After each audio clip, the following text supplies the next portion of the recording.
Grande.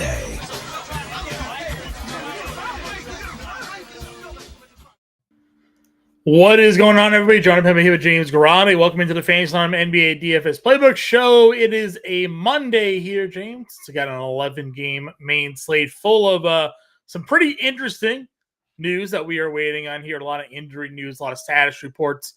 We did just get a brief update that Charlotte Hornets situation there. Miles Bridges looking unlikely to be able to be active tonight after being denied entry into the country of Canada due to his past legal problems there. We already know that there's a boatload of potential guys out of the lineup for Charlotte tonight due to random illnesses and prior injuries here. We know the Indiana Pacers could potentially be on a 8 to 10 man rotation tonight based on who is in or who is out of their lineup.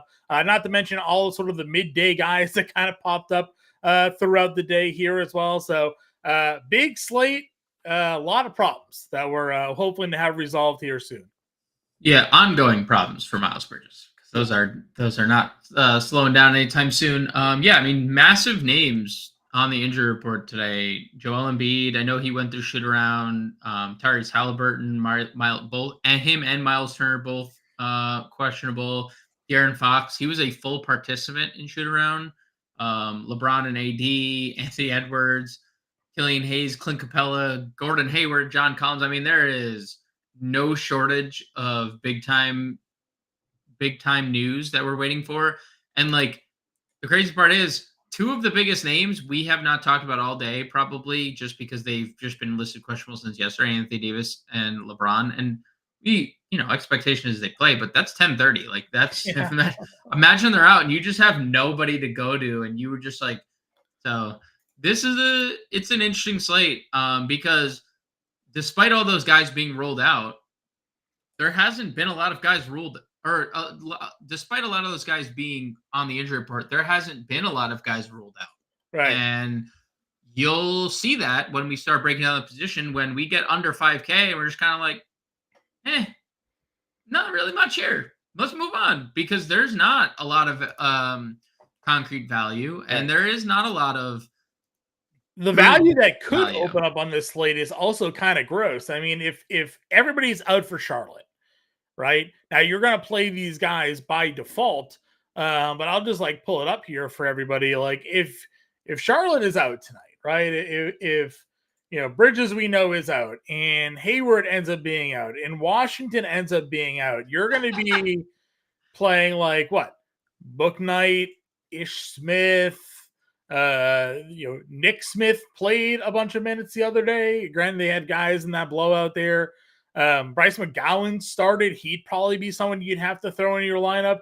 You know that Brandon Miller's going to play 42 minutes probably. Terry Rozier plays 42 minutes. Nick Richards, as long as he doesn't fall out of this game, probably would play like 42 minutes as well. So, who's in, but then you got to really kind of weave your way through. Like, are you playing a lot of Thor tonight at $4,200? I mean, these very low usage players with very low floors that we've seen before, because there is really no value to be found on this slate. If you look at our rostership projections, I laughed when I saw that Andre Drummond was getting like 13% rostership tonight. I was like, people are playing over 10% of the field is playing a 12-minute Andre Drummond because there is nowhere else to go for value on DraftKings tonight. And they're like, you know what? In my GPP tournaments tonight, at his price tag, he's probably the only guy with like a 30, 40 put ceiling, right? Like, they're just going for it because what else are you doing here? Vince Williams is your chalk. It's over 60%. It's a tough slate. We talked about DraftKings doing this a lot this year as well, just kind of, being on top of these things. Now, good for them, better for or worse for us. Makes building these lineups tougher to do, competitive, and makes it a little bit more competitive as well. Yeah, it makes it harder to get to the Lukas, the Jokic's, the Embiids, without looking. You have to take some risks. Yeah, without looking at an Andre Drummond and be like, he had 16 rebounds in 12 minutes one time. Right? Like anything's possible, right? And all of our favorite value plays from, a week ago, where we've talked about it in the past, it would have taken them a month to move Tyree Easton's price tag. It took them 3 games, right? Like, they're certainly paying more attention to detail there. So we're going to break it all down for you guys. If you do have any questions, again, feel free to throw them in the chat. Our guy Dez is in here already, looking ready to go tonight. Albert's in here saying hello. I see through you, and to Prince all popping in to the chat. I put the playbook out already. That is, of course, will be updated with any breaking news. But if you are an All-Pro subscriber, you can go ahead and click that button right there. If you're not an All-Pro subscriber, well, you get a deal going on right now. It can save you 50% off the first month. You can scan that QR code, use promo code Let's Go. When you go to fantasyalarm.com/Let's Go, become an All-Pro member there. It's like $19.99 or something like that a month for the first month of the month pricing. You can check out today's playbook when you become a premium member, along with our premium Discord, where we're in there chatting away throughout the day there as well. Sean talking about it. What about the Daniel Theis revenge game? Again, you're along with Drummond, right? You're just sort of throwing them out there. Des saying he's hoping Miles Turner and Halliburton sit, so you get the value. What value? I mean, Isaiah Jackson. Isaiah Jackson's a little bit of value, but TJ McConnell's not. TJ McConnell's cranked up. So, what value? I guess on this slate, like a $5,800 McConnell is a value play, or a $6,000, $6,300 value play over on DraftKings. I think he's 58 on FanDuel is a value, but it's something. Let's get into it. Point guard position here, James. Luka and Halliburton are both questionable to play. With their illness, but probable for Luka here. And then Halliburton obviously questionable. SGA 10-5, Trae Young right there, 10K cover of today's live show. Donnie Mitch, point Donnie at $9,900. How are we feeling about the top tier point guard position? I mean, it's hard to not like all of them. I don't think I'm going to be getting too much Halliburton at 11-1 if he plays. Not the best spot. Massive pace down spot for Indiana. So, that would probably be the one spot I'd avoid. We know we love to point Donovan Mitchell here. So, I know that game total is gross, but I could see myself getting to him at 99. The rest of the tier, I'm perfectly fine with. Obviously, Luka's been amazing against anybody that is anybody. SGA has been, even on nights where he doesn't shoot the best, 47 fantasy points, still won't kill you. And then Trae has just been on a different planet of late. So I'd get to anybody, really. Yeah, I mean, Trae Young is obviously one of my favorites of the spot. You get Detroit. We talked about it. He's playing minutes even when they are in blowouts, whether it's a win or a loss. He's just out there for 35 minutes, chucking, and lately giving you 56, I think it was, over the last 4 games here. So good matchup either way. We know Detroit's the worst team in basketball, destined for yet another top lottery pick. Maybe they'll make the right decision this time around. Who knows? But they'll be right there to re-add to their young core. Miles Bridges officially ruled out, so we'll see if we get some additional. Nathan Mensah ruled out, so there goes dude. There goes more. Holy smokes! They don't have anybody in this. Nick Richards is playing 48. I said 42. He's playing 48 now. So yeah, maybe like Mensah being ruled out for personal reasons, put somebody else in the lineup, but small rotations here in Charlotte today. Speaking of small rotations, Charlotte, Terry Rozier's out here, probable to play. Played just 20 minutes in that Philly game there. They lost by 40. But already, generally routinely playing 40 minutes, played 40 against Toronto, went for 44 fantasy points. He won't come off the floor today. Nor should he, as long as the thumb sprain isn't re-aggravated. He played the games prior to that blowout. Since returning, he played one game fewer than 35 minutes, and it was in basically a 25-point loss. He played 32 in that game. Every other game, and this was after 24 days in between games, 37, 40, 35, 40, 40, 39, 37, 39 minutes. As Terry Rozier minutes, he's just going to play. So it's hard to just hold last game against him when Philly's now blown 50 teams out in a row, and no, they're not playing fourth quarters, and it is what it is. He had a bad game, he got hurt, he left, he didn't come back, and so be it. But this is a good bounce back spot for him. If they're down to 8 guys tonight, and like Hayward gets ruled out in that, like guys that could shoot on this team, Rozier might take 35 shots in this game. Like he might just play 1-on-5 against the Raptors here tonight. So I'm probably moving him up my board of exposure when building out some lineups here tonight, just for the pure fact of availability here. I also like Jalen Brunson at $8,600. You know, obviously hard to repeat 84 fantasy points. He scored only 39 against the Clippers. But again, I think that this is a game where going up against the Lakers, it feels like with Jalen Brunson, he's always a GBP play because there's going to be a good floor. You know, he's never going to really totally burn you, but then you know what he can be when he goes out there and knocks down the shots. So I don't mind Brunson at 86 if you need to save a little bit of money. Kobe White at 78. We talked Dinwiddie, the way he isn't playing right now, down at $7,500, also in that mid-tier range. I don't want to just gloss past De'Aaron Fox. Just going to throw that out there. 9,600. Yeah, I did that on the morning show as well. I just like missed around him, but he did go through the shoot around, so I guess he's more likely to play than not. So, coming off what he's coming off, and like, you know, this is obviously blowout risk. Washington on the second leg of a back-to-back traveling. They were very competitive against Phoenix yesterday. That remains to be seen if they can do that in while the beam could potentially be lit in Sacramento, and that's obviously an issue. But I mean, look at De'Aaron Fox at home this year, 33, 7 and 4, 53 fantasy points per game, coming off 60 his last game. He's hit 60 a bunch this year. Don't want to go past him in this spot. Like, hard to get a pace-up spot when you're the Kings, but alas, the Wizards are playing that fast. So I know the only Tyus Jones is playing the way he is playing, right? Anything. Dude, keep him in the game. Keep him in the games, huh? Tyus Jones, keep him in games. Everyone else you mentioned, I love Dinwiddie tonight. Of the people you mentioned, really. He's just played big minutes like every time Dennis Smith Jr. has been off the floor, outside of a game that they got blown out and on the second leg of a back-to-back, or none of the starters even touched the floor in the fourth quarter. Jack Vaughn just emptied the bench. Still at 35 fantasy points in that game. The assist points, rebounds have all been there for Dinwiddie. So yeah, that would be my guy in the mid. Yeah, for sure. Obviously, like Embiid for whatever reason didn't play. You have Maxey here at $9,200 as well. Yeah. Yeah, I don't know your thoughts on Maxey. Anyways, he's obviously been good with Embiid in the lineup, but the way JoJo's been playing, pretty out of his mind here. Again, Kobe White and Dinwiddie for me also very much in the player pool here this evening. Again, there isn't a lot of value. You know, Des mentioned if Halliburton sat, you do have TJ McConnell at $6,300.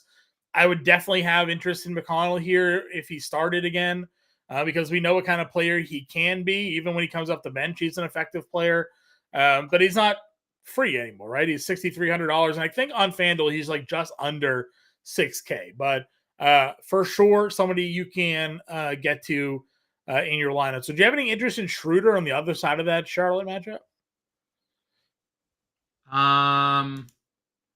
It's fine. He's it's a seesaw, dude. I mean, last 5 games, 21, 16, 48, 35, 18. Tell me when he's going to play well, and that second game was Atlanta, and he had 18 fantasy points and 5 fouls. Why has Dennis Schroeder been in foul trouble in 4 of the last 5 games?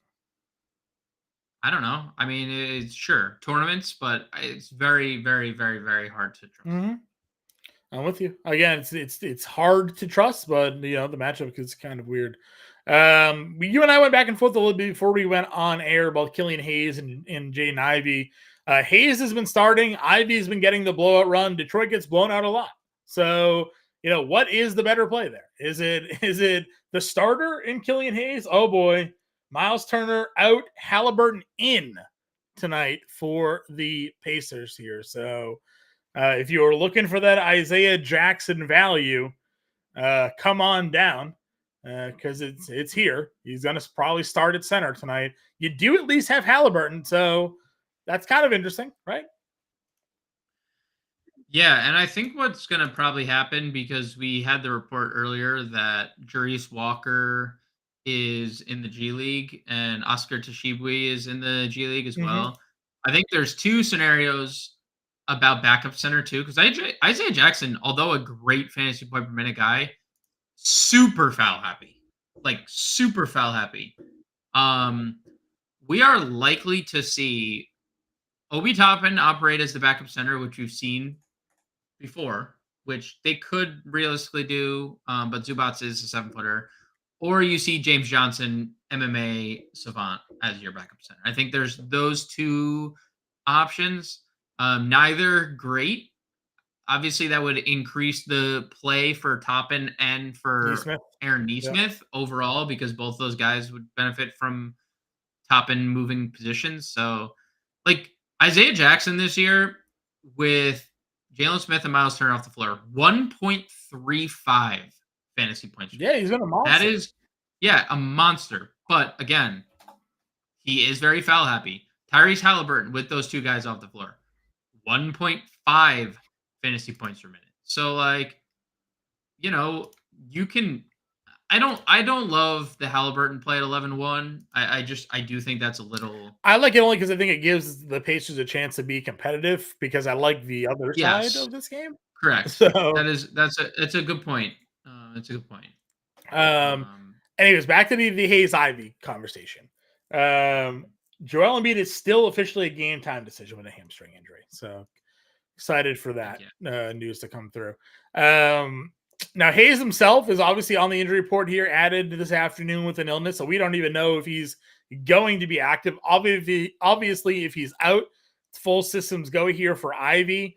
But if Hayes is the starter, you and I kind of went back and forth on this. Hayes has been playing. Ivy's been getting a lot of the blowout run. He played the final 18 minutes of that game against the Bucks. Would you rather the starter or the inevitable, minutes man when this game gets out of hand? Maybe just the lower owned of the two. Sure. Because it's super hard to it's not hard to identify when Detroit's going to get blown out. It's pretty much every day. And in that scenario, the answer is Jaden Ivey, right? Like if that's the scenario you're abiding by, then it's Jaden Ivey. If you think the game's going to stay competitive, but also you look at Killian Hayes' last 4 games. He doesn't play in blowout, plays in blowout, doesn't play in a competitive. Yeah. So Monty Williams has no idea what he's doing. That's the head coach. How are we supposed to figure out what he's doing? Neither of them, for that reason, getting much ownership, and I can't blame the masses for not wanting to go there, because it's how do you? Take a shot on one of them, maybe, and you're you'll hit something, but it feels like unless we have definitive answers where Killian Hayes is out and we don't even have to worry about it, you just avoid the situation. And then you play Marcus Sasser. All right. That is something, because he also played a lot of blood. He also got a ton of blood run. Also, just interesting nugget, by the way, with this Embiid news, John. Every time he is set, do you know who has started? Marcus Morris. Center.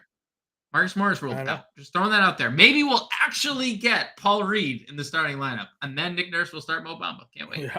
Yeah. Just throwing it out there. Just that, I think that is a little interesting wrinkle if Joel Embiid's ruled out, because we could actually see who should be the starting center when Joel Embiid's out. And what they're gonna do is put Batum at the 5 and move Oubre into the starting lineup. So Covington, Covington Rocco, 5, they something. It's something. Where's it going? Quickly is kind of chalky. You and I were talking about this as well. We know he can be in a tournament. He is not really killing you at $4,800 either if he gives you the 20 fantasy points. Now, you want at that price, you're looking for 24-ish fantasy points here. But a lot of people are getting to Emmanuel quickly here because of just the boom potential. But another guy that seemingly doesn't know what he's doing with his rotations right now is Thibodeau. So you wish outside of Randall and Barrett and Brunson, basically, it's been a weird kind of rub there. Any other guards with Lowry out? Does Richardson interest you at all here? Isaiah Joe, he's a shooting guard, but Isaiah Joe's getting love. Gilliard might start. It's Gilliard. I guess it's how you make, and we talked about it on the podcast last night. It's Memphis has multiple avenues on what they could do with their starting lineup. One of them includes Jacob Gilliard, right? Starting. One of them doesn't. Right. The other one includes them saying hey, Desmond Bain, like tonight, we're one day away from Ja. Just give us 40 minutes of point guard tonight. The third, we've seen Concher as like their kind of point guard-ish guy. So like there's a few different routes they can go. I think whatever the decision is, we see Gilliard for 20 minutes or so because not going to predict blowout, but very tough game for Memphis tonight on the front leg of a back-to-back in Oklahoma City, right? Like that's just not a great spot for them, considering they're just so depleted. No John, no Smart, no Rose, likely no Biombo, no Luke Kennard. I mean, that's like 6 rotation pieces for them. So I think Gilliard 3,700. Do I want to play a chalk Jacob Gilliard him? Because there's 6 games at 7:30, and then there's 4 games at 9 or later, and they're at 8. They're the only 8 o'clock game. There's no other like news that's gonna break in that pocket. So probably These are currently the top 3 projected players based off just a moment ago update.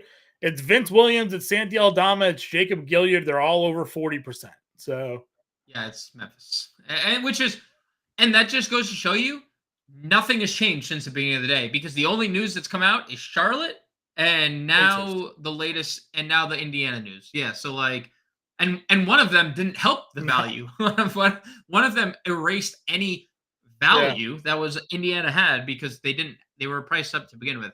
I would say if I am building, let's just say this, if I am building 20 lineups tonight and Jacob Gilliard was 50%, I would probably be around the field with that. Because as it currently stands, as if nothing else were to break our way, I would be with the field on the Gilliard. Sure. Over at shooting guard, Donnie Mitch, as we talked about, you can get to Desmond Baines at $8,900. You know, everybody's playing all the value. I mean, if you think Baines can be out there trucking for 40 minutes, he's $8,900 here. DeJounte 87. We have a returning Tyler Hero now. He's 83 on DraftKings. He's only 73 on FanDuel. Is that price more palatable for you? Yeah, it's more palatable. It's still just not a spot that I'm like looking to. Okay. Paul George 81. Cameron Thomas coming off of a big day at 73. Dude, the Paul George price is incredibly interesting because he finally found the stroke last game in a game that he didn't even get to play the fourth quarter in or extended run in. And the peripheral Paul George was back. This is the best price tag we've had him at all year long. As you mentioned, Tyrese Halliburton playing does make this game a little more appealing, although Vegas doesn't seem to believe so. Actually, it does. The line's moving in favor. Also, John, I don't know if you've seen the line movement on this game. Have you seen it? Yeah. 249.5 since the Halliburton news. People are coming in on it, man.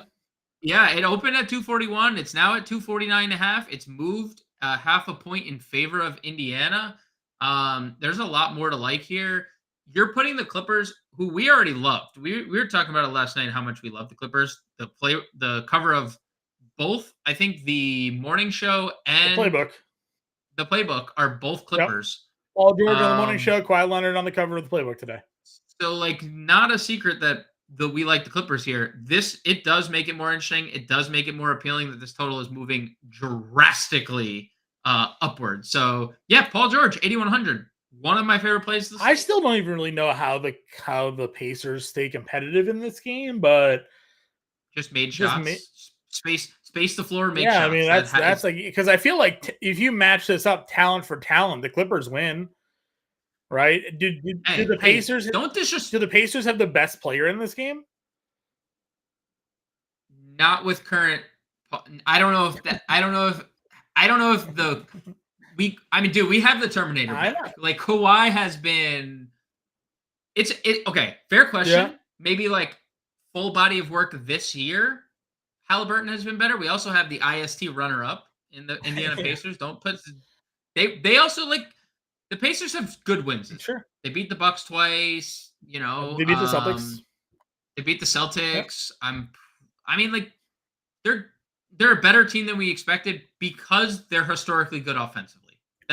They're not good No, they're terrible defensively. Like, defensively. and now their best interior defender, maybe their best defender in general, not Right. there in Miles Turner. So I mean, you're right. But even if they do have the best player, the Clippers have 2, 3, 4, 5, maybe 6. In like if Zubats is like in that equation too, because now Zubats is matching up against Isaiah Jackson. So like, um, Yeah, I just thinking about like what's the wing defense going to be on George and like Bruce Brown, Matherin, Heald, Toppin, Neesmith. Like that doesn't feel like Killian Hayes is officially out on Monday. So it's good news for Jaden Ivey. So you should get Jaden Ivey starting. You should get Marcus Sasser playing the backup. Clint Capella in. So any questions on the Hawks back front court there being answered? DeAndre Hunter is also in tonight as well. So he did play the other day. He returned, but was listed as questionable. So good to get some clarity here before the start of that game, because the Atlanta game was 7:30, so they didn't have to give that Detroit game didn't have to give us that info right away. So good to have it here. All right, where else are we going here? The shooting guard beside. Are you off Monk now that there's a Fox likely back here? Yeah, 68's a little probably priced out a little too much there. Where else are we going? Tim Hardaway Jr. Do you have any interest in Buddy Hield or rather now? So let's take a trip down Indiana. Let's see what Miles Turner out does for others. Miles Turner off the floor, and we'll take Jalen Smith off the floor. Buddy Hield, 0.88 fantasy producer, 20% usage rate. Do we get a bump in usage for Buddy Hield? Slight bump, 0.5% usage bump. The biggest bump without Miles Turner is actually to Ben Matherin. Okay. That is the biggest usage rate increase. He's also averaging over a fantasy point per minute without Miles Turner.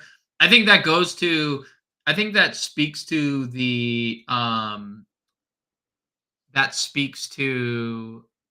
as Paul says our screen is blurry. I think Paul just refresh your because I'm seeing it pretty good on my end. But maybe that's why it's blurry because it's my end.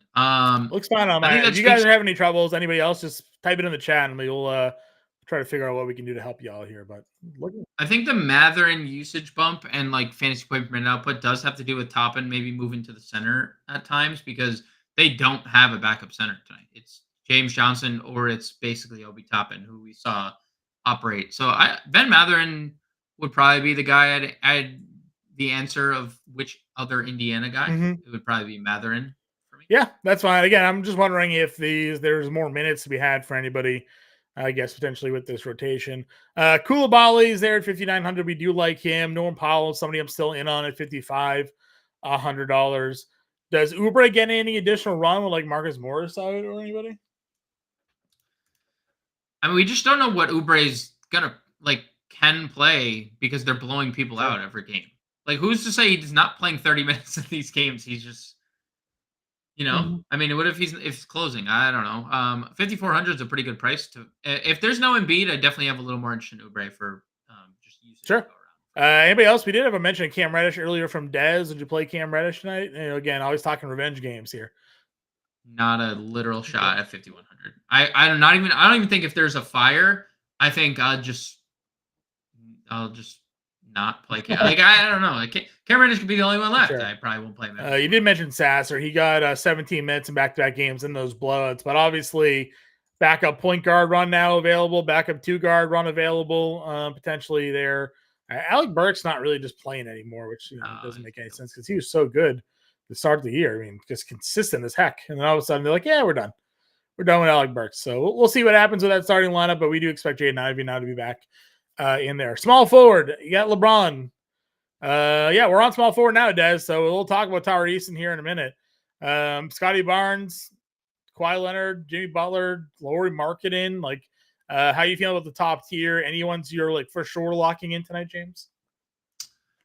I mean, Kawhi would probably be first and foremost for me. I know you mentioned Bane last position.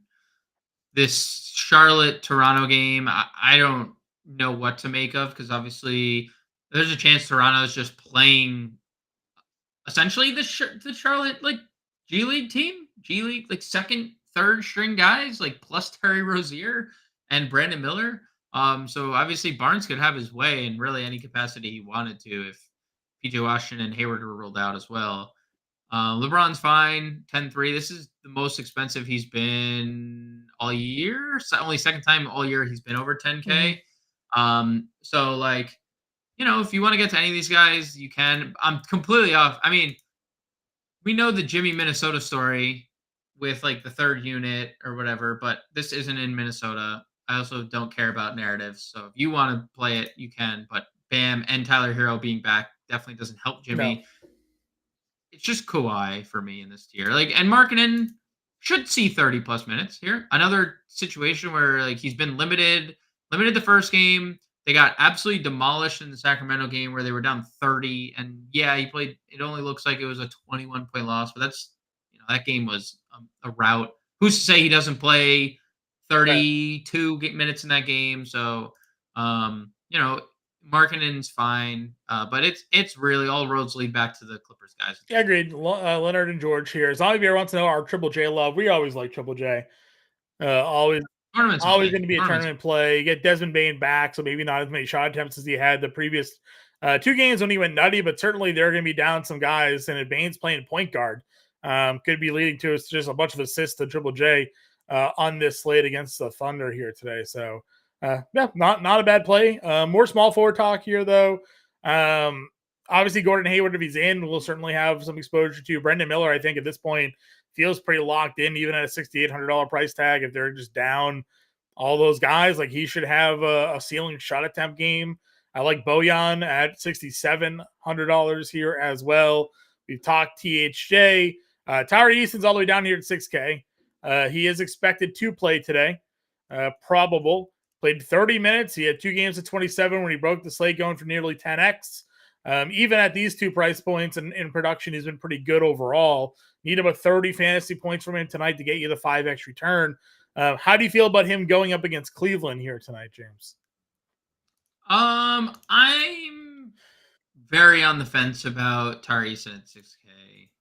I'm not really worried about the minutes, I guess, anymore. Amen Thompson being out should be a few extra minutes funneling towards Tari Eason. He's usurped Jayshawn Tate and any Jayshawn Tate minutes. There were like some minutes that Eason got yesterday due to quick Jabari Smith Jr. foul trouble.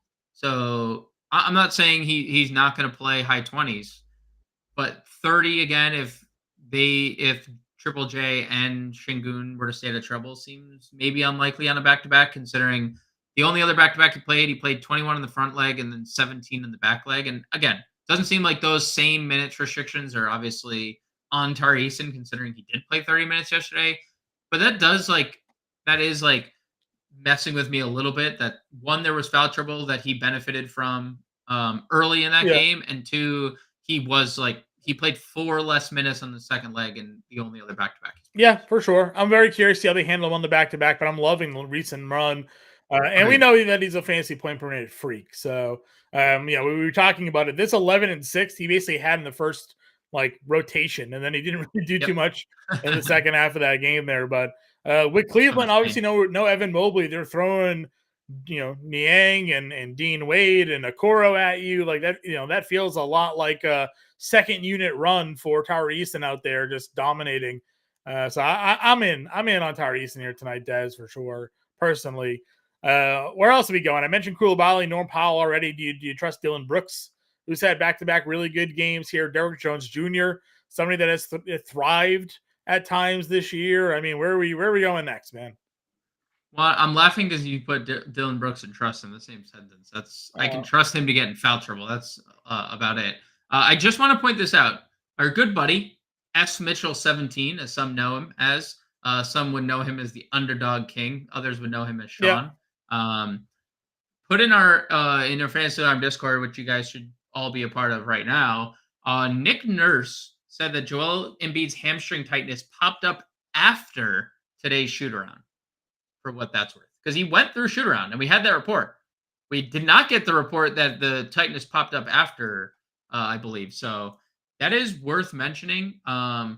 Really, really critical Right, information. because it's not like he had the hamstring tightness and went through shoot around. He went through shoot around and then had the hamstring tightness. Jordan Poole, but not in layup Right. lines. Like before. Didn't Jordan Poole like step on someone's ankle or something like that? Wasn't that what he had? Something, I forget what the exact Jordan Poole, it was something during the layup lines where he, and then nobody said a word until after the fact. Appreciate everybody. Anyways, back to what I was saying. You have Brooks here, Derek Jones, Lou Dort we know is getting minutes, Isaac Okoro is getting minutes, Bryce McGowan's very likely starts. He's $5,100. Caruso's active for tonight. He's $5,100. Any interest in this range? Yes. I play a lot of Derek Jones, and I'm probably going to keep doing that. The minutes are really secure. The depth kind of for Dallas is really depleted. I mean, they're missing Kyrie, Josh Green, Maxi Kleba, Derek Lively, like four key pieces of their every game rotation. And Derek Jones has responded by playing 30 minutes in back-to-back games. He averages 0.9 fantasy points per minute without all those guys on the floor, which pretty good. Like, especially for a guy who sits on the perimeter and shoots threes. It's actually 0.94. I forgot to remove Maxi Kleba off the floor in that scenario as well. It's pretty good. 5,300. We're scarce. It's scarce value. I wish he still had the small forward, power forward. That kind of hurts a little bit. But 30 minutes where he sits on the perimeter and waits for Luka to pass him the ball and catch and shoot situations. We've seen it like multiple times. Like, he has a game with 6 made threes this year. He has a game with like multiple games with 4 made threes. And we know about the ability to dunk over possibly any human on the planet as well. So he's never afraid to attack the rim either. 5,300 for Derek Jones feels. Yeah, he's only $5,600 over on FanDuel as well, and he has the dual positional eligibility, as you mentioned, small forward, power forward over there. And you just look at some of those defensive stats, right? 2 steals, 3 blocks, 2 steals and two blocks, 2 steals or 2 blocks and a steal. Those all get added points over on FanDuel, and it's only $300 more. So I really like Derek Jones Jr. tonight over on FanDuel for sure. But obviously think he's a good play just overall on this slate. The chalk of the slate is Vince Williams. He's small forward only at $4,600. I mentioned last night, like if I had to pick one, I might go Roddy over him for $300 more just because he doubles up his shot totals. But obviously, Vince Williams more aggressive on the glass, giving you some blocks and steals, I guess. Like, I don't know. I don't love the guy, but how do you argue with 23, and 31 the last 3 games, right? Yeah. I mean, you're absolutely correct when it comes to like expectations and of like shots and volume there. This team just, I mean, he started next to Roddy last game. He's played 26 minutes in 3 straight games. He seems obviously more like likely to double than Roddy does, and that he can make a few threes if he actually shoots the ball. He is what he is. Like, he is 0.85 fantasy points per minute this year. That's fine. He's 4,600. I'll say it like this. When we look through this tier at 4,600 just across the board, sub 5K even, there are maybe, how many guys on one hand under 5K can you say this player could play 30 minutes tonight? On that team? No, I'm saying under 5K on this entire slate. Like, there's not a lot of guys that you're like, can play 30 minutes, can actually it'd be the productive. Charlotte guys, I guess. That's about it, though. He may, yeah. But, like, even Bryce McGowan's is over 5K. True. So that takes someone off the board. JT Thor's $4,200. Yeah, but he's a 0. He could be. They could give us the Chris Davis MLB discount where he was $600 a few years ago, And JT Thor still might not hit value in that scenario, even if you played 40 minutes. So, yeah. Vince Williams is, I think, the better play between Roddy, but I also think there is a case to be made if you want to be contrarian. David Roddy is the contrarian small forward value on Memphis. Yeah, that's again, Roddy just for the shot attempts for me. Also a first round pick. Already playing the minutes, but like 11, 9, 14, 10. He's just like not making the shots, whereas Williams is taking less shots but hitting them. But like Roddy's giving you decent rebounds, giving you some assists, giving you some blocks and steals. So it's all kind of the same. But if he ever goes 6 of 10 or 7 of 14 or something like that, hits at the same ratios that Williams is hitting, he's going to go for 35 or 40 fantasy points, where I don't think Williams can get you there. So that's just my perspective in tournaments, kind of where I'm looking at with him. Any other small forwards for you? Unless there's more news, I don't think so. It is worth mentioning. Memphis does have Jake LaRavia back. He's played 15 and 10 minutes in back-to-back games. Mm-hmm. Not that he could just take minutes away from both the aforementioned guys, and we can all be sad together. Yeah, well, that would be unfortunate. I mean, Sandy Aldama is super chalk tonight, and I don't know where his minutes are coming from. So 25. He played 25 last game, which is fine. I think his minutes are coming from the fact that Bismack is doubtful. Sure. So you are also losing. You lost Derrick Rose already, one starter. Bismack starting, so you could just move Jaren Jackson to the starting 5, and then you have Santi at the 4. That would be my assumption. Is PJ Washington expected to play. There you go. Well, I mean, at least somebody's playing, right? PJ Washington out there with Kirk Gibson up and down the floor, just limp his way, multiple injuries. Only use his right arm because it's a shoulder and a bicep injury. Like, we're gonna see the Jeremy Sohan free throw, but on all of PJ Washington's shots tonight. Right. Well, let's see. Where else do we want to go? Power forward here. AD's got power forward eligibility now. Yeah, he's had it for a couple games. Couple games now. He's 10-4. Towns is 9K. Kuzma's 86. We've talked about a lot about liking Kawhi Leonard. Pascal Siakam at $8,500. Then we've talked Triple J up a little bit here. Again, we're all in on the Clippers guys, so that's no difference. I think my number 2 guy would be Siakam at 85. Feels pretty good.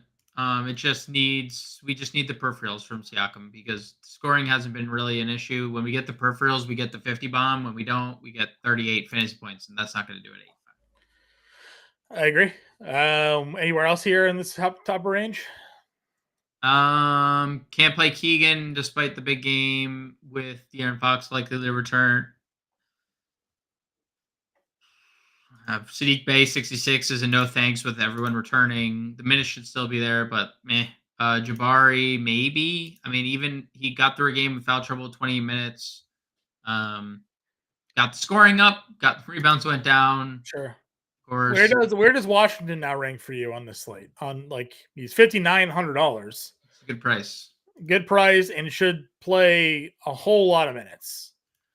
Yeah. So the Charlotte front court is going to include PJ Washington, JT Thor, Nick Richards, and Leaky Black.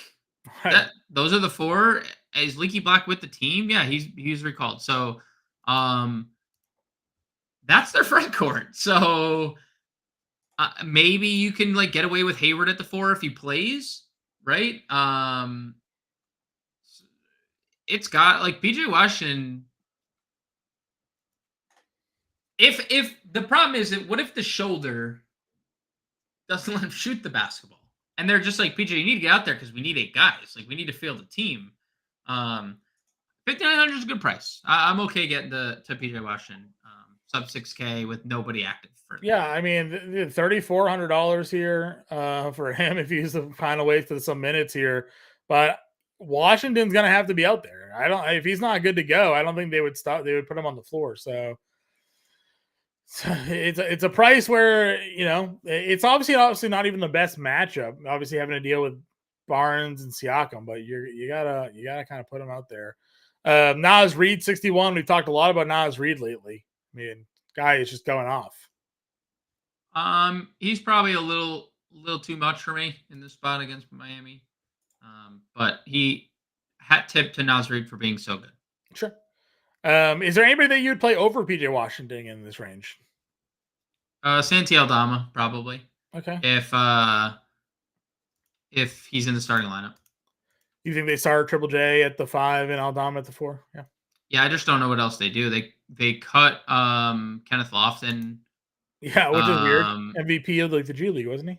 I guess they could, like, in theory, start Tillman, but he's kind of been out of their rotation lately. I mean, 7 minutes against Dallas and a 7-point loss. Mm-hmm. So maybe Tillman starts, but my assumption would be Triple J matches up with Chet pretty well, and then Santi, Vince Williams, Bain, and Gilliard. I'm getting more news here. Rozier and Hayward out. So, I mean, this is as bad as it's been. Williams out, as we knew. So Peter Washington officially in. Is this as bad as it's been since, like, COVID for one singular team? Like this, we haven't seen a team this shorthanded since, like, when it's been a bit since COVID. Feels like it's been a bit. Well, we had the day where we played all those Pelicans like a few weeks back, right? Pelicans, yeah, but I think only Zion was out in that game. We just played them because they were cheap. Yeah, because they were cheap. It wasn't even Charlotte's just like, nah. All right, so McGowan's is definitely starting then, right? Brandon Miller, Terry Rozier, Washington, Richards. So there's your starting 5. Assuming they I mean, yeah, that's your starting 5, and then your 6th man is Ish Smith, JT Thor, Nick Smith. That's literally, and Leaky Black as your other big man. That's your rotation. Realistically, you probably don't even need to play Leaky Black because you just early sub like Thor for Washington or something, and then sub Washington in for Richards. Yeah, and you just keep that cycle going. Or they all play 46 minutes. Or they all play 46 minutes. And you don't sub them anyways. Yeah. All right. Well, good to know. Good to know. Any other power forwards here? I mean, this is going to be insane. Give me a legitimate interest 1 through 10 in JT Thor. $4,200. 2. It's too higher than I would have. I said 1 through 10. He'd be still less than. Wemby just got ruled out for tomorrow. Sad. 4-game slate. No Wembayama. The return of John Morant, though. So That's the return of John Morant. That is true. All right, let's go to center here, and then we'll build the lineup. Des want to know our thoughts if Joel sits, would Jet automatically go to Vuk, or would we roll with the value of Paul Reed? How would we approach the center position? I mean, you could play them both. That wouldn't be the best because they're both in a 7 p.m. game, but like Paul Reed, whether or not he starts, is going to play 20 minutes. He has in the games that Embiid sat. Yeah. And when you look at the numbers in the 3 games that he's played at least 20 minutes, he's given you at least 22 fantasy points. He'd be the chalkiest play of the slate with almost I don't even know if there'd be a question. If Joel Embiid sits, how much Andre Drummond do you play? Joking. Well, that is fair because for anyone who doesn't know, like Drummond and Embiid have like a beef going back. They do have, years and years and years. So, yeah. All right, so I wrote in the playbook Embiid up as my top center. Obviously, if he sits, I pivoted down to Anthony Davis, which is also a scary proposition because we don't know if AD is actually going to play or not, being questionable. But I love the price for Anthony Davis at 10-4 here. Pretty consistently giving you 60 plus, fantasy points. So Embiid AD for me. Obviously, if you want to save the risk, if Joel gets ruled out, play Joker instead. Now it's only $200 more to get to him, so it's not like a big price jump if you're already playing Embiid to pivot up the Nikola Jokic here. Sabonis was one of my favorite plays today. It hasn't changed too much with Fox being back in, but I would have loved him without Fox in the line, but $9,800. Yeah, I agree on everything you said. The Davis situation. So this is perfect timing, Prince. Can we risk AD? And this is where being a DFS player beyond luck comes into play. You look at the landscape of the slate. There is a 10 p.m. game There is a 10:30. That's where the Lakers game is. On FanDuel, it's harder because you don't have the util flexibility. If you're going to play Davis on DraftKings, you want to use him in your util because then we probably know in time. You'll have the option to pivot to Sabonis, to De'Aaron Fox, Mm-hmm. to LeBron if he plays in the util, and you'll be sitting really good if you're going to that late night window. If you have LeBron without Anthony Davis at the 10:30 game, probably at what 5% ownership, maybe I mean, at 5% that point, though, you ownership. just put Anthony Davis in your power forward spot, right? Because then it's a simple pivot down to LeBron James at the same position. Yeah, but also like my thinking is putting him in the util is if we find out at 9:50 9:50 or so, Anthony Davis and LeBron in. I'm okay playing either of them. But Sure. are they better plays than like a De'Aaron Fox or Sabonis at their price points against Washington? I I mean, know the Anthony Knicks Davis defense with has been LeBron James has gone for 60 plus. correct. No, for sure. And the Knicks defense has been And we saw Anthony Davis go for 80 bad. without LeBron, and we've seen LeBron go Right. for 70 without AD. So I No, mean, I know, but my point is if they're both playing sure, and you don't have Anthony Davis in your util, then you lose the possibility if you wanted to move to the Washington Sacramento game sure. to get to Sabonis and Fox. That's all. Agreed. That's what I'm saying. Yeah, that's fine. Again, I think it all depends on how you want your roster build, and we're just talking that through. Like, if you're going in with Anthony Davis, being like, all right, if he gets ruled out, I'll just play LeBron. Obviously, the worst case scenario would be they both get ruled out, which would Well, feel util, unlikely. but Right. util, and then you have the Sacramento. Right. That's it. Depending on how much you like the Sacramento spend ups, is your clear pivot. Hoping you get the news before the 10 o'clock window. Right, exactly. And it depends on what you use for value tonight, right? You may Right. have to eat that util spot just to get a value tier in there. So, Sure. moving our way down into the center spot as we go down to the mid tier. Vucevic still plays for me at 8K if there's no Joel Embiid. Chet Holmgren at 7,600 was somebody that I really liked on tonight's slate. And Jared Allen's coming off of a really big game. Yeah, I mean, Chet has insane block upside when he puts like the scoring, the rebounding, the blocks together. I mean, he has a 50-point ceiling, 60 he's shown this year. So you can definitely get to Chet, Jared Allen. We talked about it. Like somebody's gonna be the secondary scorer behind Donovan Mitchell on a night-to-night basis. Is it gonna always be Jared Allen giving you 25 and 14? Probably not, because he's probably not gonna go 12 of 14 every night, but Şengün does, leave a little bit to be desired defensively. So it's not the worst spot for Jared Allen. Yeah, I mean, those guys are good. Okay. Any other guys down here in this mid-tier range? We know where the value is on tonight's slate. Like Capella being in, does that put you more interest on him than Agonku at $6,300 now? I know they've been playing together. Yeah. Yep. They also been playing together. I wonder how that shakes out with them being like as healthy as they've been in some time. Sure. Which also true, right? We'll see if that ends up holding true. Nick Richards is 61. Again, we expect him to play a whole bunch of minutes here tonight against Toronto. If that ends up being the case, maybe Jakob Poeltl has to play more minutes to hang out with Nick Richards in this game. Yeah. Is it? Would Nick Richards, like, the problem with like getting to either of those guys is that I'm looking at the ownership. This is scary, but like so is every kind of chalk play. It's Isaiah Jackson is now definitively the Yeah, I was working my way down there. We're gonna obviously, because of the lack of value on this slate, you're gonna find a lot of people going there, especially on FanDuel. On FanDuel, I think Isaiah Jackson's like 41 or something like that. Oh like something very cheap. If I'm making that up, let me know. But I thought he was 4,700. Yeah. Oh my god, his ownership is 80. I just clicked 85% on FanDuel. Yep, that's it. That's the play. So. And he's 60% on DraftKings. So I agree. I think you have to play that spot. Given the potential, the upside that he has. He's not like a zero floor guy. When he's on the floor, he's going to produce. It's just how long is he going to have to produce? And you and I kind of, we've used this comparison with a lot of guys. We talk about Tari Eason, and I've used it a lot. I'm like, think Montrezl Harrell back in the day, right? A guy comes off the bench for the Clippers and is just a 1.6 fantasy point per minute monster for 19 minutes a game.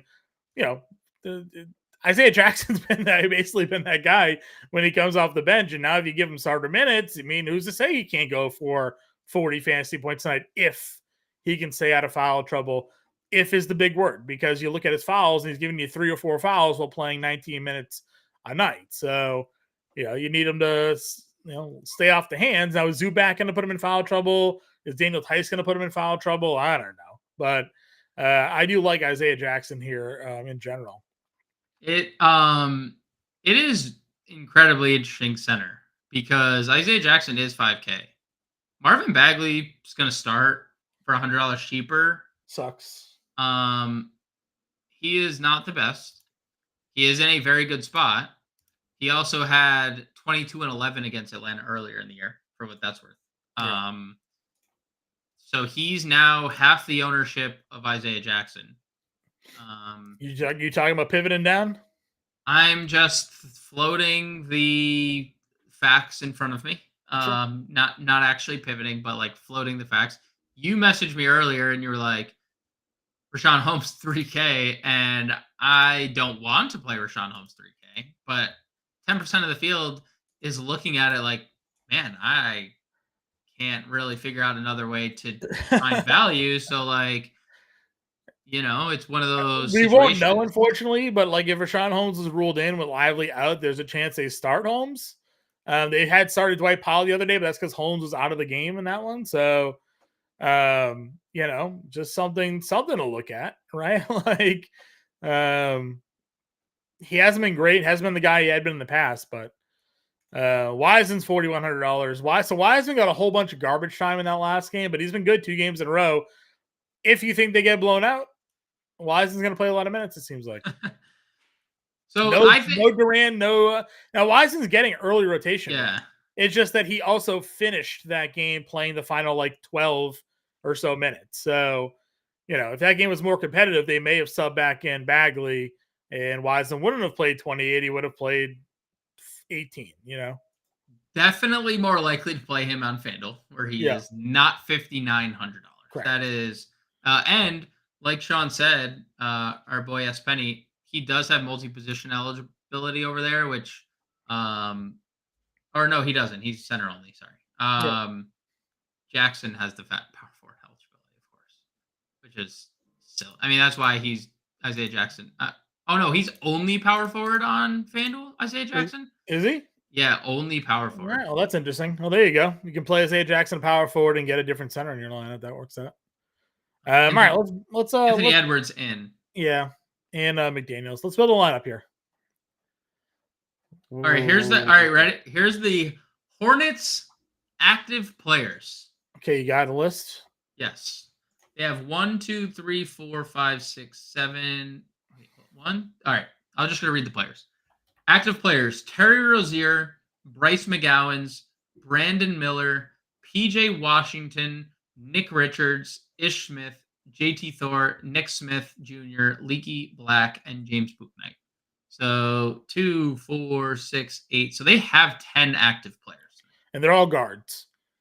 And 7 of them are guards, yes. All right, so I threw this lineup out here to start. I do not want to play Bryce McGowens at 5,100. I don't. That's fine. We'll go Jaden Ivey instead. Okay. Or would you rather play Ivy or Sasser if you had to pick one? Ivy. Sasser's been such a bucket, though. He has been a very, very good player when he plays. Ivy hasn't been when he plays sometimes. No, he has not. But I would say we are definitely feel more comfortable with the Ivy minutes with Killian Hayes out. Also updating ownership right meow, everybody. Okay.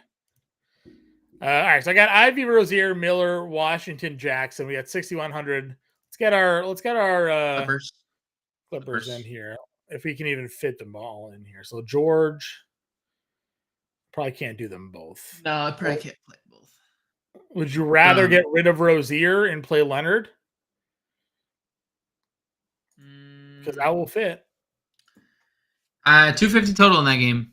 Let's see what the field is betting it up to. 250 in some sports books, still 249.5. Actually, Clippers now 3.5 point favorites in that game. Charlotte up 12-point dogs now. The totals dropped 3.5 points in that game. I'd probably rather the Clippers. Santi. Do a little Ivy, Miller, Leonard, Washington, Jackson, George, Williams, and Aldama. A little fair and balance. Yeah. Fair and balance build. Yep. Yep. Get $200 left over to play with if you guys wanted to do so. Could also, knock down one of those guys and play somewhere else. I mean, listen, like a $6,800 Brandon Miller is very expensive. Yes. We're just taking into account the consideration those who are not active for today. So, yep. I don't know if there was a different direction you would go there, but I feel like that's I'm okay, I guess, paying the premium. Would you rather a $6,800 Brandon Miller or a $7K Colin Sexton? Probably Colin Sexton, but well, I'm asking you. Would you rather play? Sexton, because there's also, like you mentioned, Charlotte's not necessarily lacking guard. Like Miller can play the forward. That's another thing. He's a big dude. Yeah. So he could also fill in. He's going to play 40 minutes. There's no way around it. He also just hasn't had, at this price, he has not topped 40 fantasy points. He's also not played with a team this. I was going to say, it's been very difficult for him to get the usage that he's probably going to get. Sure. I fully agree on that front, which is why, like, I wasn't objecting to Brandon Miller, but I definitely can tell you no Keontae George, no Jordan Clarkson in that backcourt, that Colin Sexton is going to have a lot of shot attempts and the ball in his hands quite a bit. But I guarantee Brandon Miller plays more minutes tonight. If that game stays semi-competitive, Brandon Miller plays more minutes than Colin Sexton. Yeah, we got 139 fantasy point game as his ceiling, and this was the game where he came in and just took over. A 37 fantasy point game. He had 29 actual against the Knicks in this one. It's interesting. Again, I wonder. We have updated roster, you said, right? Where is there? I am updating it currently. What's Charlotte exposure in this game here? Still nobody really playing it. It's just all PJ Washington. So Miller's at 3%. I mean, if you wanted to be, is Sexton getting any rostership love here today? Sexton's getting 3% too. PJ is 16% for PJ Washington. That makes sense. That makes sense that PJ would be the highest owned guy because he's probably he's the cheapest of he's probably the most mispriced Hornet there is. Sure. PJ Washington. All right, guys. So this is just an example lineup. Again, Playbook's out. I'll be doing all the updates right after we get off here. So make sure you're in that Discord to get all the latest updates. And we'll be here till 7. Any more news breaks, we'll obviously have it for you. Playbook out there tomorrow. I think Grande, you want to Playbook tomorrow? No? Somebody's on the Playbook tomorrow, but John Morant's back. So be on the lookout for that show. We'll be back live at 5 o'clock Eastern for everybody. But till then, we'll catch you all later.